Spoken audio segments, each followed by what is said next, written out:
இது குறித்து நம்முடைய பேசுவதற்காக மூத்த பத்திரிகையாளர் ஷியாம் இணைந்திருக்கிறார். வணக்கம் சார்.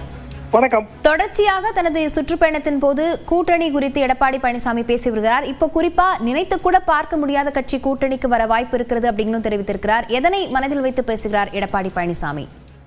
நினைத்து கூட பார்க்க முடியாத பெரிய கட்சி என்று எடப்பாடி பழனிசாமி அவர்கள் கூறும்போது திமுக அதிமுகவை விட ஏதாவது ஒரு பெரிய கட்சி தமிழ்நாட்டில் இருக்கிறது என்று அவர் கருதுவதாகத்தான் நான் நினைக்கிறேன்.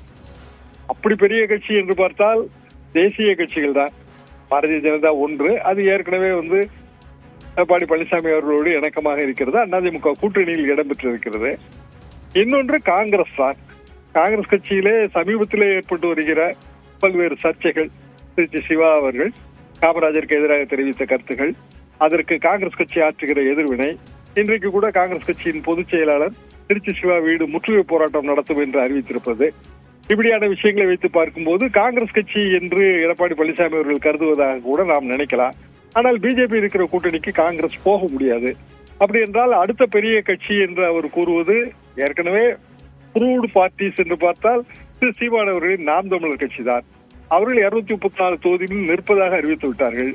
சிபிஎம் சிபிஐ இந்த கூட்டணி ஆட்சியில் பங்கு என்ற அந்த விவகாரத்திற்குள் நாங்கள் வரமாட்டோம் என்று திரு சண்முகம் அவர்கள் அறிவித்து விட்டார்கள். ஆக அவர் தமிழக வெற்றி கழகத்தை மனதில் வைத்துக் கொண்டு பேசுகிறார் என்றுதான் நான் யூகிக்கிறேன். ஆனால் மீண்டும் மீண்டும் தமிழக வெற்றி கழகம் பாரதிய ஜனதா இடம்பெறுகிற கூட்டணியில் எங்களுக்கு எந்த விதமான பங்கு இல்லை என்பதை தெளிவாகவே அறிவித்து விட்டார்கள். அப்படி என்றால் எடப்பாடி பழனிசாமி அவர்கள் பாரதிய ஜனதா கூட்டணியில் இருந்து வெளியே வரப்போகிறாரா? இதெல்லாம் தான் இதுல இருக்கிற கேள்விகள். ஏனென்றால் ஆட்சியில் பங்கு என்பதற்கு 2 மேஜர் கட்சிகளும் தயாராக இல்லை. திமுகவாக இருந்தாலும் சரி, அதிமுகவாக இருந்தாலும் சரிதான். ஆனால் கிட்டத்தட்ட எல்லா கட்சிகளும் ஆட்சியில் பங்கு என்பதைத்தான் வலியுறுத்தி வருகின்றன. தமிழக வெற்றி கழகம் மட்டும் ஆட்சியில் பங்கு என்று விக்கிரவாண்டி அவர்களது முதல் மாநாட்டிலே விஜய் அவர்கள் தெளிவாக தெரிவித்தார். ஆக இந்த வரவிருக்கிற தேர்தல் என்பது கூட்டணி ஆட்சி என்பது மட்டுமல்லாமல் கூட்டணி ஆட்சியில் அமைச்சர்கள் இருக்க வேண்டும் என்பதையும் சேர்த்துதான். திருச்சி வேலுச்சாமி கூட காங்கிரஸ் கட்சிக்கு 2 அமைச்சர்கள் இருப்பார்கள் என்று நேற்று முன்தினம் ஒரு கூட்டத்திலே பேசினார். ஆக ஆட்சியில் பங்கு தர வேண்டும் என்ற கோரிக்கையில் திமுக அதிமுகவை தவிர பிற கட்சிகள் மிகவும் தெளிவுடனும் அந்த வலியுறுத்தலுடனும் இருப்பதாகத்தான் நான் புரிந்து கொள்கிறேன். அதை வைத்துத்தான் எந்தெந்த கூட்டணியில் எந்தெந்த கட்சிகள் இடம்பெறும் என்பதை நாம் தெரிந்து கொள்ள முடியும். ஷாம், அதே போல் நீங்க குறிப்பிட்டது மாதிரியே ஆட்சியில் பங்கு என்பது குறித்து பேசும்போது எடப்பாடி பழனிசாமி பாமகவுக்கு அழைப்பு விடுத்த நேரத்தில் இது தொடர்பாக ஆட்சியில் பங்கு என அன்புமணியும் எக்ஸ் தளத்தில் பதிவிட்டிருந்தார். அதற்கு மீண்டும் எடப்பாடி பழனிசாமி எதிர்வினை ஆற்றும் போது வரலாம் என்றுதான் குறிப்பிட்டேன் அப்படின்னு பேசியிருந்தார் இல்லையா? இதை நாம எப்படி பார்க்க வேண்டியிருக்கு சார்? பந்தியில் அமர்ந்த பிறகுதான் இலைக்கு சாப்பாடு என்கிற அளவுக்கு எடப்பாடி பழனிசாமி அவர்கள் பேசிவிட்டார்கள். பாமகவை பொறுத்தவரையில் இருப்பதிலேயே பெரிய கட்சி என்கிற அந்த வரையறைக்குள் அவர்கள் வரவில்லை. காரணம், கட்சி 2ஆக இருக்கிறது.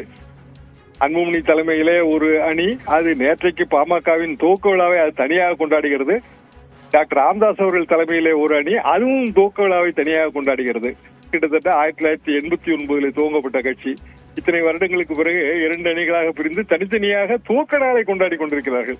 அப்படிப்பட்ட சூழ்நிலையில் பாமக வருவதால் மட்டும் அதிமுகவுக்கு பயன், அதாவது உடைந்த பாமக வருவதால் பயன் இருப்பதாக எனக்கு தோன்றவில்லை. ஒன்றுபட்ட பாமக வந்தால் கண்டிப்பாக பயன் இருக்கிறது. சேலம், தருமபுரி, கிருஷ்ணகிரி, சேலம் இப்படியான மாவட்டங்களிலும் கண்டிப்பாக பயன் இருக்கிறது. ஒன்றுபட்ட பாமகவை உருவாக்குவதற்காக பாரதிய ஜனதா எடுத்த முயற்சிகள் கைகூடவில்லை, அதிமுக எடுத்த முயற்சிகளும் கைகூடவில்லை. அது அப்படியேதான் போய்கொண்டிருக்கிறது. அப்படி என்றால் தமிழகத்திலே இன்றைக்கு இருக்கிற கூட்டணி களம் என்பது மிகவும் குழப்பமாக இருக்கிறது. அதாவது கூட்டணி அரசு அல்லது கூட்டணியிலே ஆட்சியில் பங்கு என்பது எப்போது சாத்தியம்? கூட்டணி ஒப்பந்தம் போடும் போதே இதற்கான ஷரத்து சேர்க்கப்பட வேண்டும். அப்படியான கூட்டணி ஒப்பந்தங்கள் தமிழ்நாட்டில் இதுவரைக்கும் அப்படி ஏற்பட்டதே இல்லை.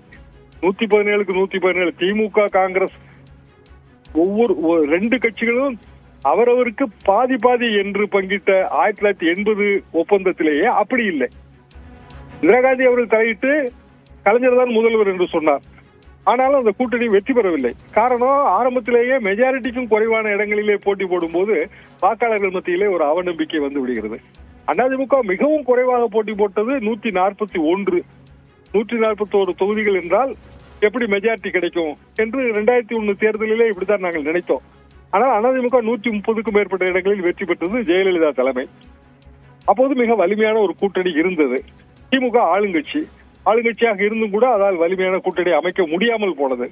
இந்த வரலாறை மனதில் வைத்துக் கொண்டுதான் எடப்பாடி பழனிசாமி அவர்கள் பேசுகிறார்கள். அதாவது அதிமுகவை பொறுத்தவரையில் குறைந்தபட்சம் 135 140 தொகுதிகளில் போட்டி போட்டாலும் தனி மெஜாரிட்டி கிடைக்கும்.